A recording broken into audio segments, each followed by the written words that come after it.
Bismillah. Assalamualaikum warahmatullahi wabarakatuh.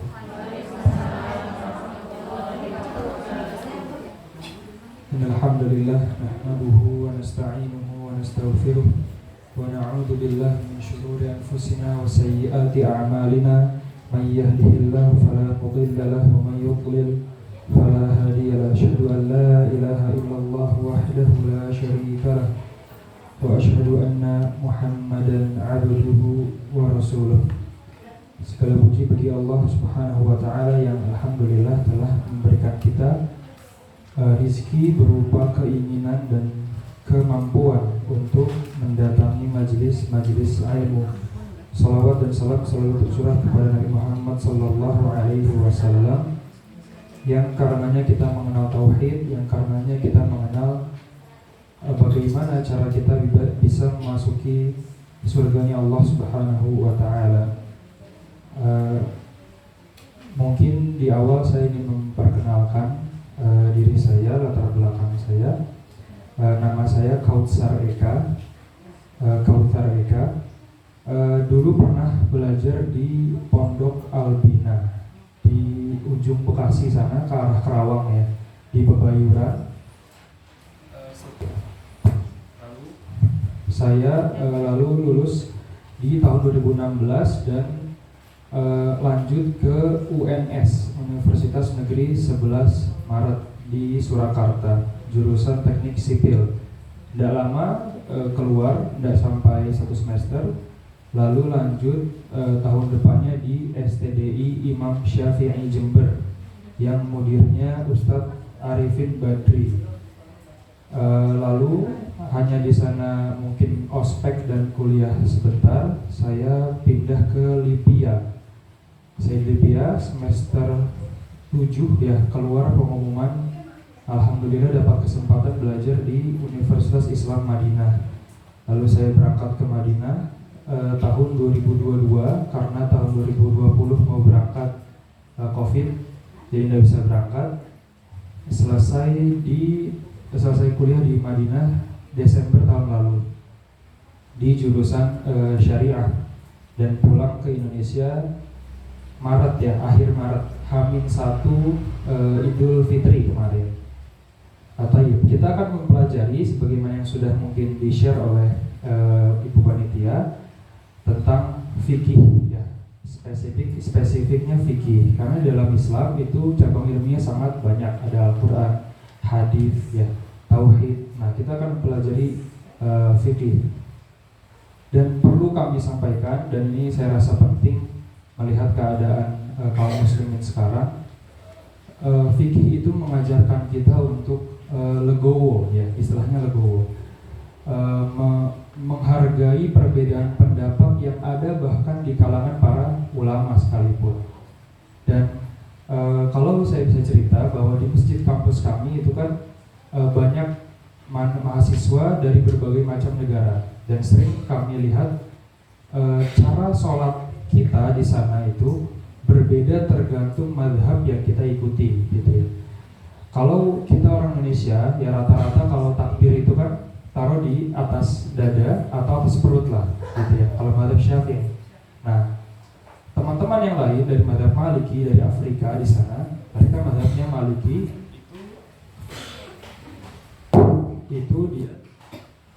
itu dia tangannya langsung dilepas, jadi Allahu Akbar ya, dilepas. Kalau mazhab Hambali itu dia tahtas surrah, di bawah pusar. Maka dengan adanya perbedaan seperti itu, tidak ada kami dapati di sana kalimat kamu salah, saya benar gitu ya.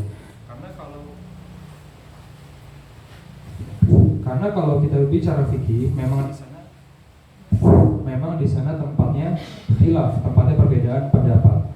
Maka mungkin Ibu Panitia sudah nge-share juga kitab yang akan kita pakai sebagai rujukan, itu adalah kitab Fikih Muyassar.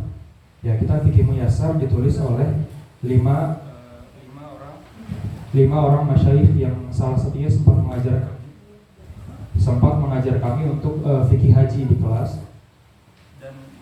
Dan kitab Fikih Muyassar ini itu akan kita jadikan rujukan, dan kita akan menyebutkan pendapat ulama lain terkait beberapa masalah, supaya kita jadi tahu, oh ada pendapat lain, oh mungkin kalau kita ketemu perbedaan di luar kita tidak kaget, karena bisa jadi pendapat itu ada yang mengatakan di kalangan para ulama. Nah, kita akan memulai dengan bab yang hampir seluruh ulama fikih itu memulai kitabnya dengan bab ini, karena sangat pentingnya bab ini, yaitu bab taharah, bab bersuci.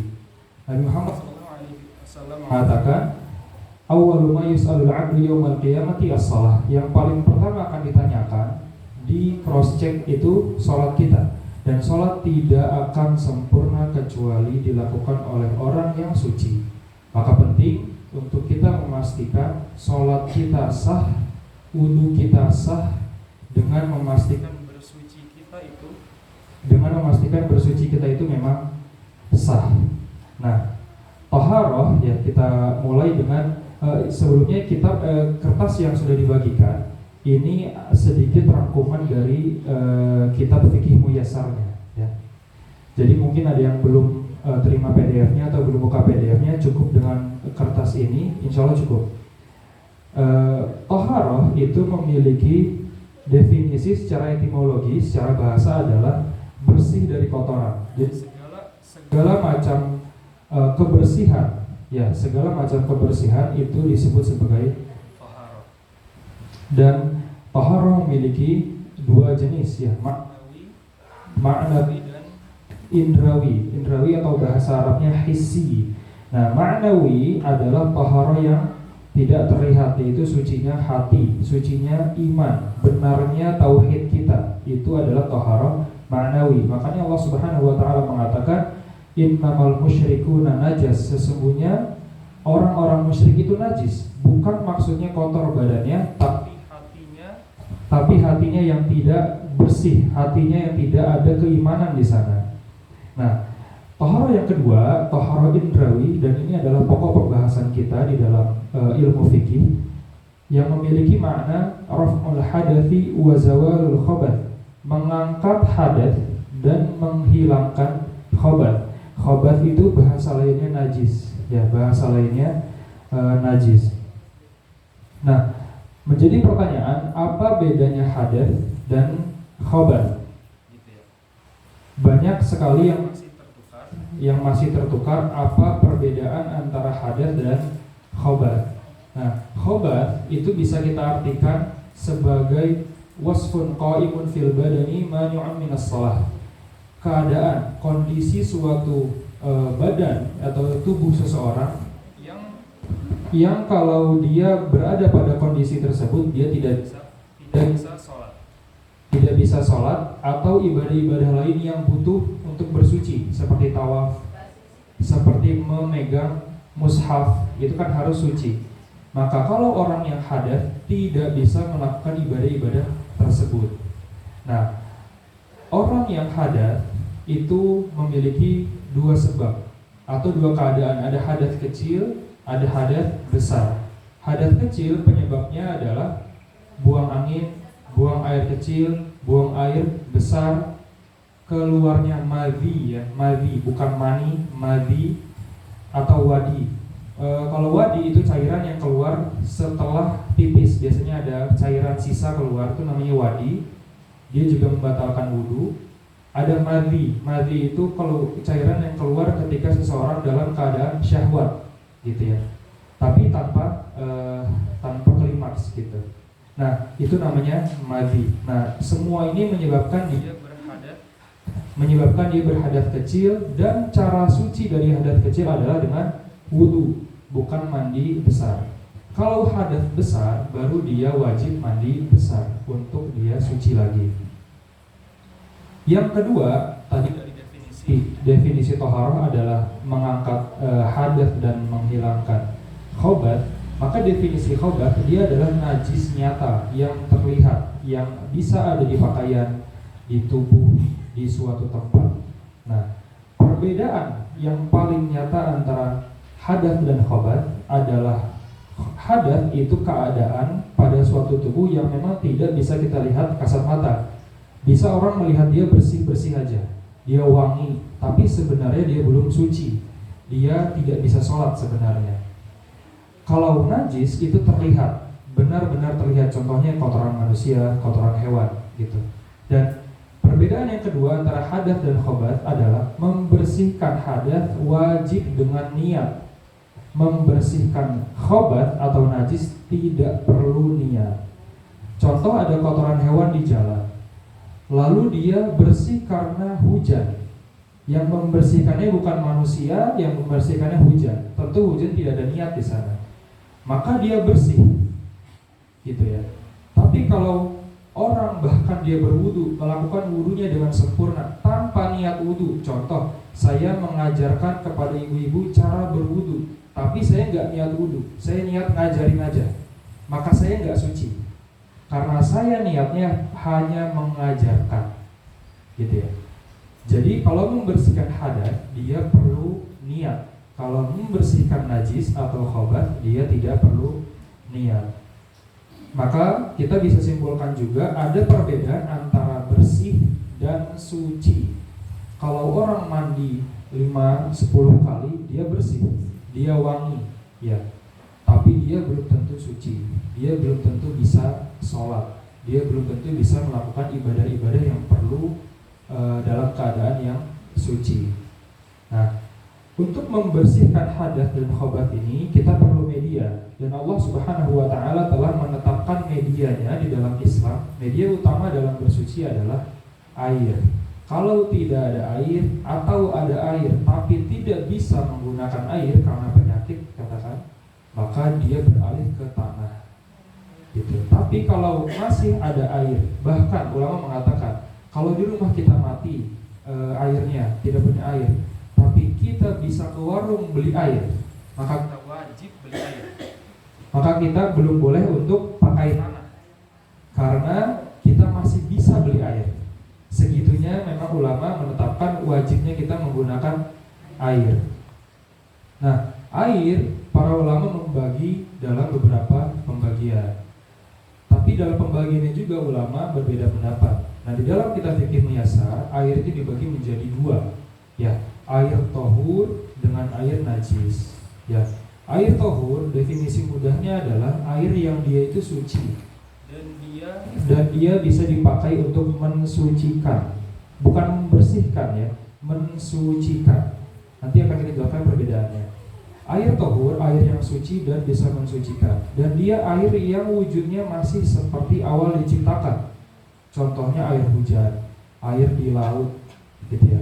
Maka itu termasuk air tohur yang bisa mensucikan. Artinya dia bisa dipakai untuk wudu, untuk mandi wajib, untuk membersihkan najis yang ada di pakaian, yang ada di lantai katakan. Maka itu hanya bisa menggunakan air tohur.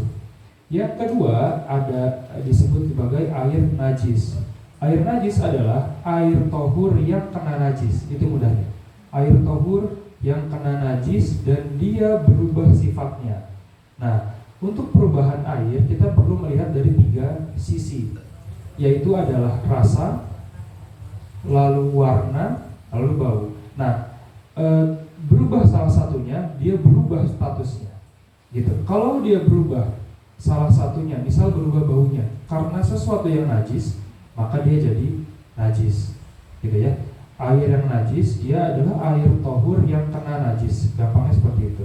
Nah, ulama lain itu yang lain berpendapat bahwa pembagiannya ada 3.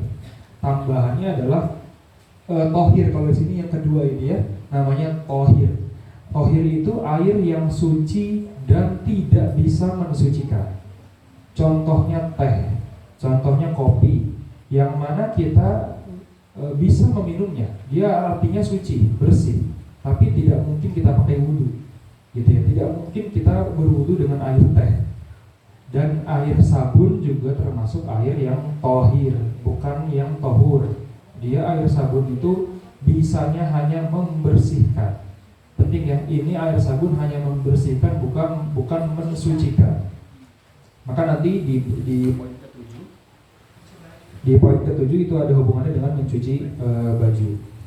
Nah, wallahu ta'ala alam, kami lebih condong kepada pendapat yang ada di kitab fikih muyasar, yaitu hanya ada 2 pembagian saja, tohur dengan najis. Nah, poin selanjutnya yang 4 dan kelima Nanti akan saya sebutkan pendapat ulama yang lain langsung untuk poin keempat dan 5. Poin keempat adalah bagaimana kalau airnya berubah karena sesuatu yang najis.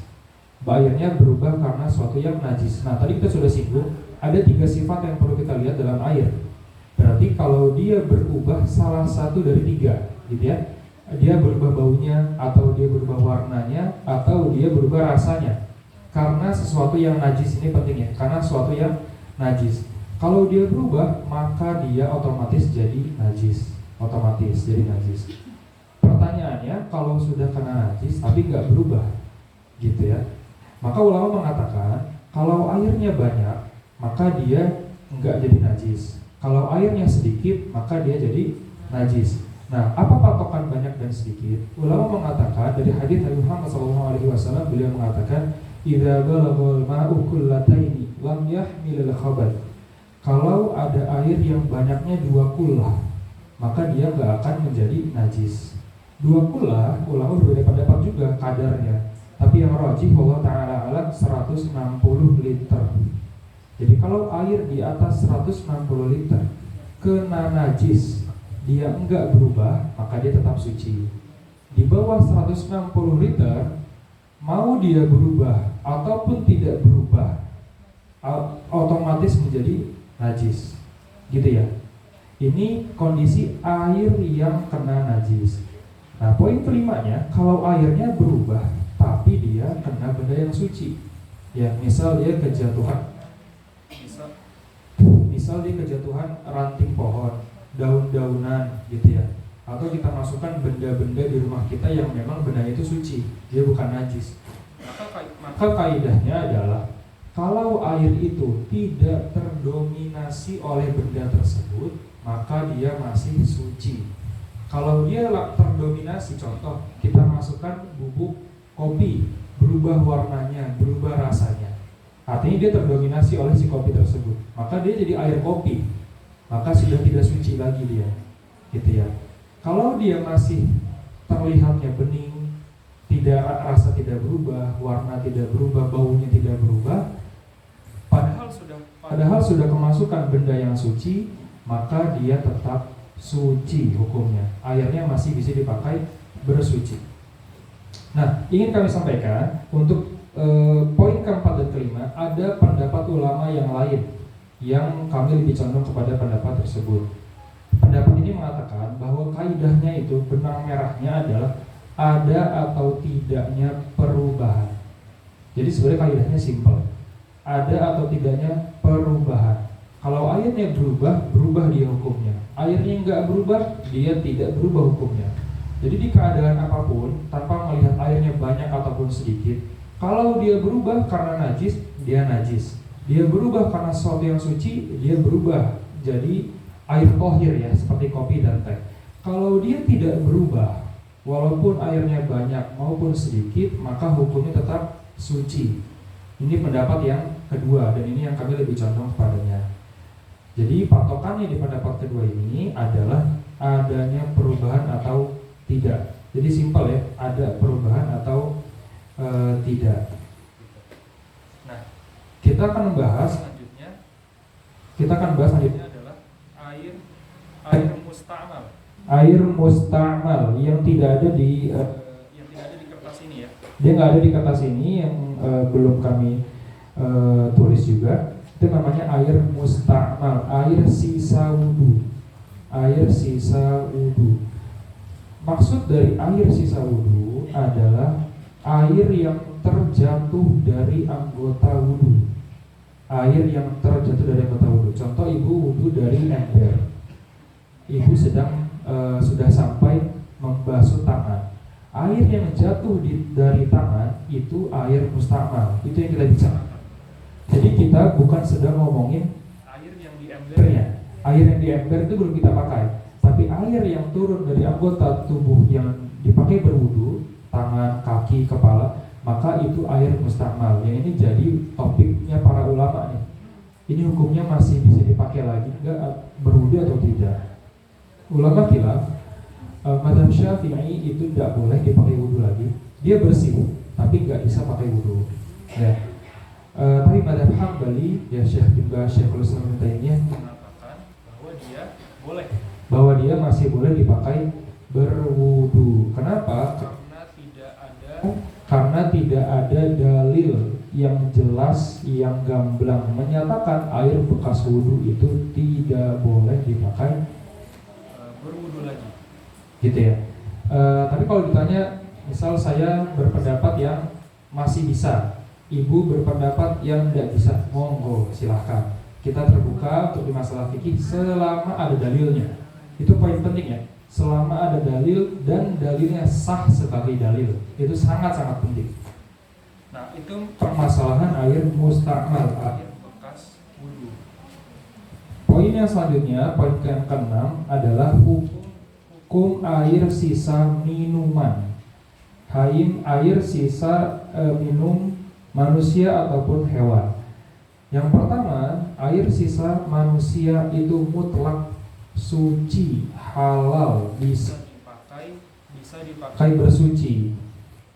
Mau orang itu muslim, non muslim, junub ataupun haid. Ya. Karena Aisyah radhiyallahu anha pernah minum dari gelas, ada sisa airnya, lalu Nabi juga minum dari gelas yang sama. Ini menunjukkan bahwa air tersebut masih suci. Air tersebut masih bisa dipakai untuk bersuci. Air tersebut masih bisa dipakai bersuci. Yang kedua adalah air sisa minum hewan yang halal dimakan. Ya, kambing, sapi gitu ya. Maka kalau hewan itu halal dimakan, dia air minum sisanya masih halal. Air minum sisanya masih suci untuk kita pakai bersuci. Tapi kalau hewannya haram dimakan seperti hewan-hewan buas, hewan-hewan bertaring, maka dia tergantung kondisi airnya. Tapi secara umum, kalau bukan hewan yang memang najis ya, seperti anjing, seperti babi, dia itu haram. Kalau anjing dan babi dia itu tidak suci, dia najis. Tapi selain anjing dan babi, ya walaupun hewan buas itu masih bisa kita pakai untuk bersuci. Nah, menjadi pertanyaan adalah kucing haram dimakan. Kucing haram dimakan dan kucing hidup bersama kita. Kadang kucing minum sembarangan gitu ya, suka minum dari tempat sekitar kita. Apa hukum air sisa minuman kucing? Ulama mengatakan hewan yang hidup bersama manusia, hukum asalnya air sisa minumnya halal, suci, kecuali hewan-hewan yang punya dalil memang dia itu najis, seperti anjing. Karena anjing itu hidup bersama kita. Kadang kita suka nemu anjing di jalan, tapi karena dia punya dalil yang menyatakan bahwa air liurnya najis, maka air sisa minumnya itu najis. Gitu. Bahkan dalam mazhab Syafi'i, anjing itu dia najis sekujur tubuhnya. Dikarenakan Imam Syafi'i itu mengatakan bahwa anjing itu sangat mungkin menjilat tubuhnya sendiri. Jadi air liurnya kemana-mana. Poin terakhir, kalau kita membahas tentang fikih, maka kita pasti akan membahas tentang kasus-kasus yang ada di sekitar kita. Dan ini yang penting untuk kita bahas untuk permasalahan taharah ini adalah dalam mencuci baju. Karena ada pakaian-pakaian yang dia berkemungkinan ada najis di sana. Contohnya pakaian dalam, dia sangat mungkin ada najis di sana. Nah, ada dua cara yang bisa kita pakai untuk mencuci baju agar baju kita suci. Yang pertama, bajunya itu dipilah dulu. Memang dia dipilah yang mana yang suci, yang mana yang ada najisnya. Dicuci terpisah dulu, dalam artian yang najisnya dipisah, dia dibersihkan dulu, baru digabung dengan pakaian yang lain yang suci. Itu cara pertama. Cara kedua, dan ini agak tricky ya, kita harus perhatikan. Cara kedua adalah semua pakaian digabung, tapi dimasukkan dulu bajunya, bukan airnya. Jadi dimasukkan dulu bajunya, ke dalam mesin cuci baru air. Kenapa? Kalau airnya dulu itu seperti ada ember dalam air, dia kemasukan najis, maka sebelum air itu bisa membersihkan, dia sudah jadi najis dulu. Tapi kalau dibalik, seperti najis tersiram air, maka najisnya hilang dulu gitu. Jadi kalau kebalik, kalau yang masuknya adalah air dulu, takutnya si air malah jadi najis duluan sebelum dia dipakai mencuci baju. Tapi kalau dibalik, kalau bajunya dulu baru disiram air, maka najisnya hilang dulu, gitu ya. Nanti dibersihkan. Ini jangan pakai sabun dulu ya, karena kalau pakai sabun artinya airnya udah nggak mensucikan, dia baru membersihkan. Gitu ya. Karena tadi kita singgung air sabun itu kategorinya dia bersih, tapi nggak bisa mensucikan. Gitu ya. Maka kalau kita mau cuci baju pakai metode yang kedua ini, harus baju dulu, baru air, bersih dulu, airnya dibuang, baru air lagi buat dicampur sama deterjen, gitu ya. Itu untuk masalah mencuci baju. Wallahu ta'ala alam, mungkin ini sebagai pendahuluan kita untuk fikih taharah. Mungkin ada pertanyaan. Wassallallahu alaihi wasallam.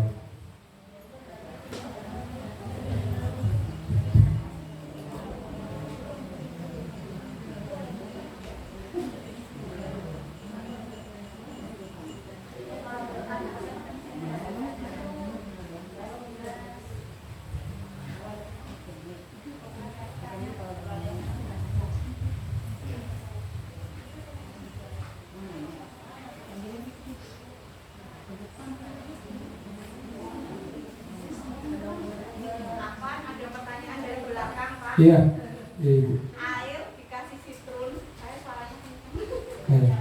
Air dikasih sitrun, boleh dipakai bumbu enggak? Sitrun apa? Itu pemutih, pemutih. Oke. Iya. Nitip asin. Iya.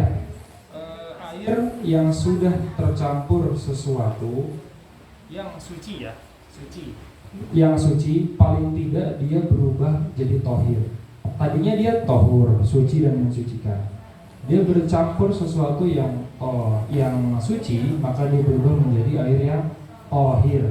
Artinya dia bisa dipakai buat bersih-bersih, tapi nggak bisa dipakai untuk mensucikan, untuk berwudu, untuk mandi besar, untuk membersihkan najis itu nggak bisa. Ya, jadi perlu ditekankan air yang tohur itu bukan khusus hanya untuk wudu dan mandi wajib, tapi membersihkan najis juga pakai yang tohur, juga pakai air yang suci dan mensucikan. Nah, iya, silakan. Maksudnya itu kalau di tempat saya itu kan airnya berkarat, Ustaz. Terus dikasih sitrun biar bersih, biar bening gitu. Nah, itu bagaimana hukumnya? Jadi airnya itu bau gitu, Ustaz. Oh, iya, oke. Nah, ini saya ada fatwa dari Syekh Muhammad bin beliau itu tanya tentang air yang kotor difilter jadi bersih. Berarti ini lebih parah Bu ya, yang fatwa ini ya. Oke. Fatwa ini mengatakan bahwa air yang kotor, air yang kotor dan najis itu haram dipakai karena ada najisnya. Jadi hukumnya karena ada alasan hukum, yaitu najis. Maka kalau alasan hukumnya hilang, hukumnya berubah, paham ya? Jadi ketika najisnya hilang, airnya jadi suci, gitu.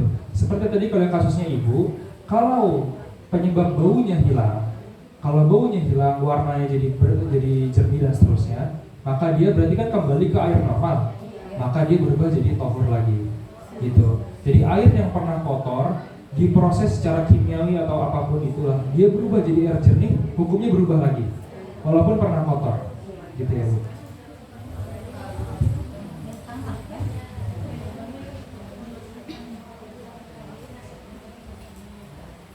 Ustaz, Ya. kan sitrun itu maksudnya airnya sitrunnya bukan karena ini Ustaz, bukan karena najis, tapi karena misalnya air tanah kan suka kembung gitu.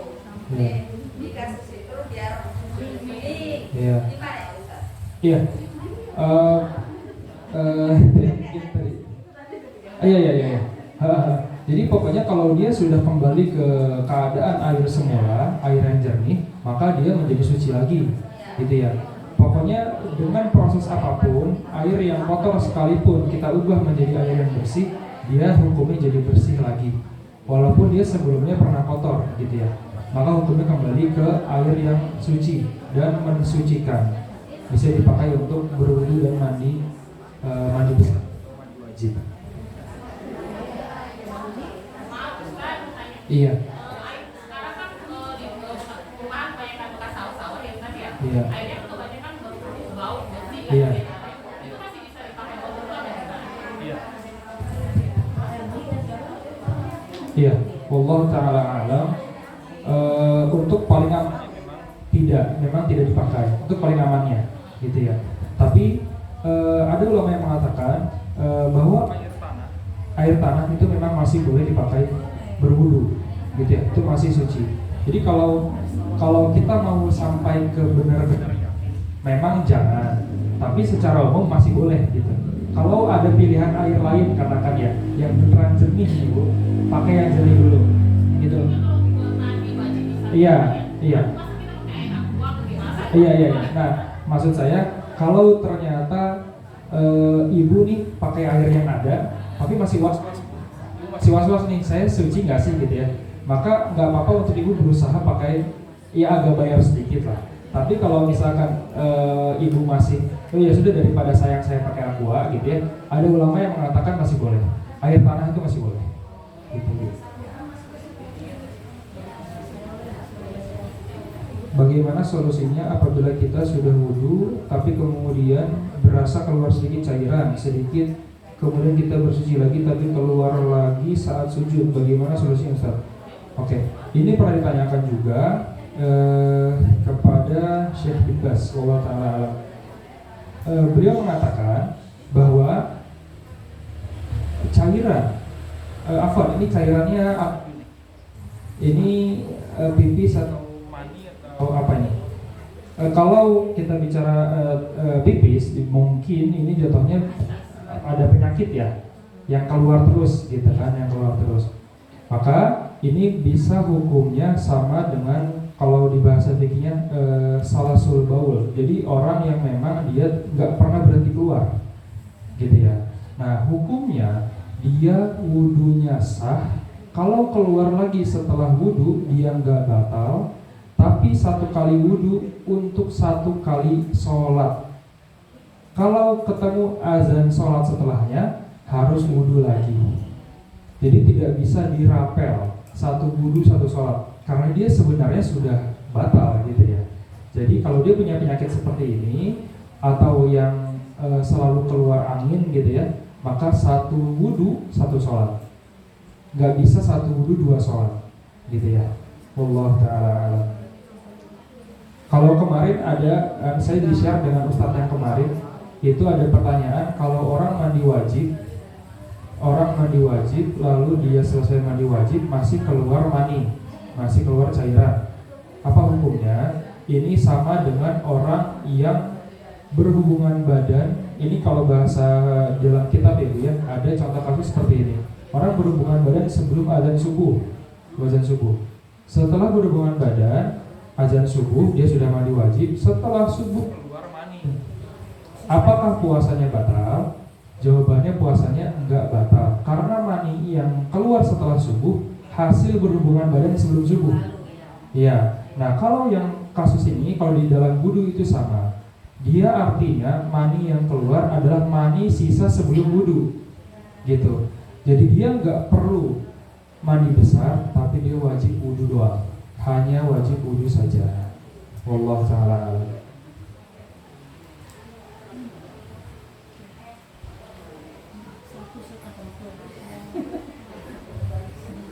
Mungkin ada pertanyaan lagi? Ya. Siapa dulu? Monggo ya. Ibu silakan. Ya, Assalamualaikum warahmatullahi wabarakatuh. Terima kasih Pak Ustadz. Iya. Ada sedikit pertanyaan dari saya mengenai ini. Kalau kita kan perempuan suka mengeluarkan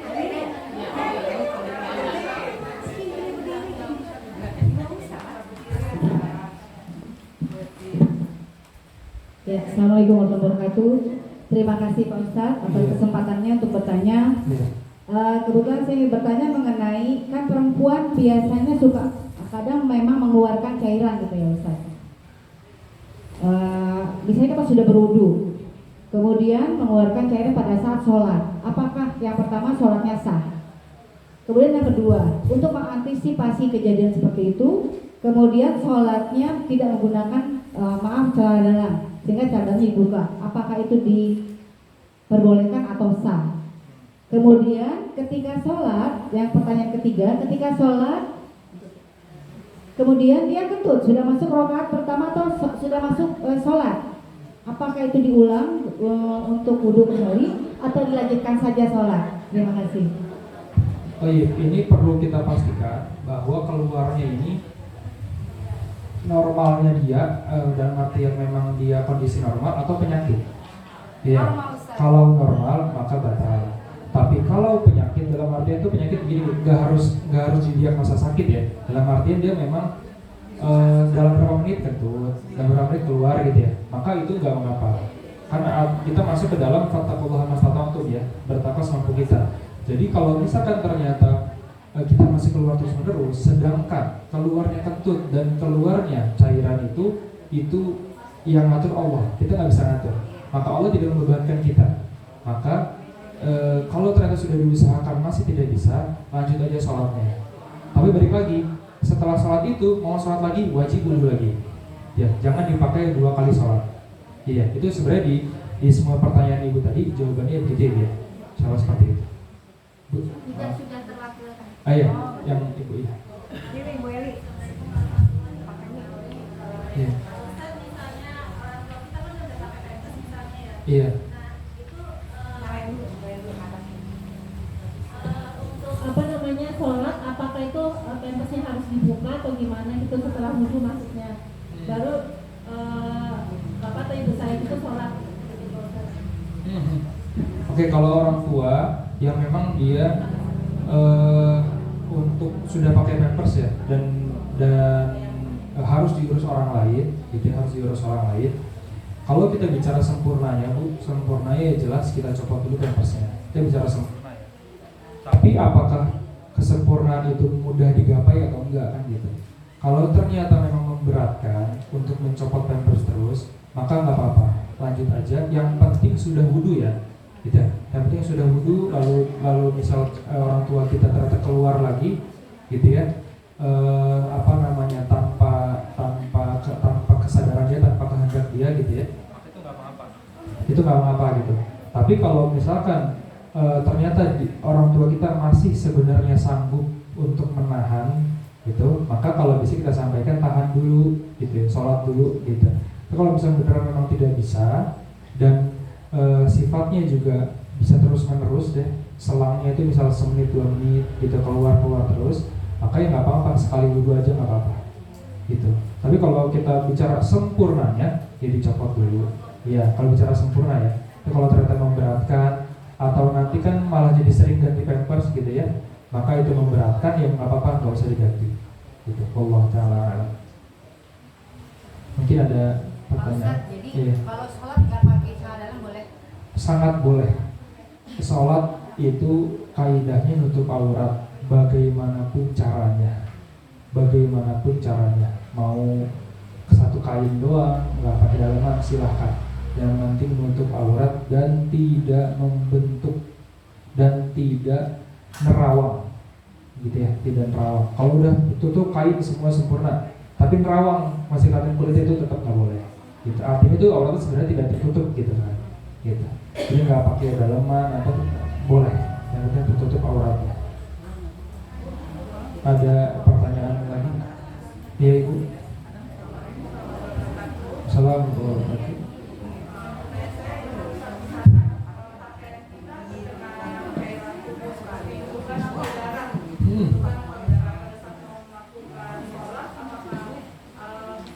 noda itu menggunakan air mengalir dikucek atau dengan sabun atau hanya dilap saja di noda itu untuk sebelum sholat. Iya. Oke. Darah najis ya. Untuk membersihkan najis itu ada 3 kondisi. Yang pertama, najis yang harus disiram air plus tanah. Ini seperti yang kita tahu adalah air liur anjing. Dan ada najis yang hanya dibersihkan cukup dengan dipercikan air. Ya cuma dipercikan air. Itu adalah air kencing, hanya kencing ya. Air kencing bayi laki-laki belum empasi. Masih hanya susu konsumsi dia. Selain itu, kotoran apapun, ya semua najis selain itu harus disiram, gitu ya. Dan bersihnya tubuh, bersihnya pakaian, bersihnya tempat sholat itu syarat sah sholat. Maka kita wajib membersihkan itu dengan disiram. Dipastikan najisnya hilang. Nah, kalau ternyata kondisinya tidak ada lagi pakaian yang lain, sudah dibersihkan masih nggak hilang, nah itu nggak apa-apa dipakai aja untuk sholat. Kalau ada pakaian lain harus ganti pakaian. Tapi kalau pakaian yang tadi sudah bisa bersih dengan air, maka langsung pakai sholat saja sudah bisa. Wallahu ta'ala a'lam. Mungkin ada pertanyaan lagi. Ya mungkin cukup untuk pertemuan perdana kita. Wassallallahu ala nabiyyina Muhammad wa ala alihi wasallam. Assalamualaikum warahmatullahi wabarakatuh.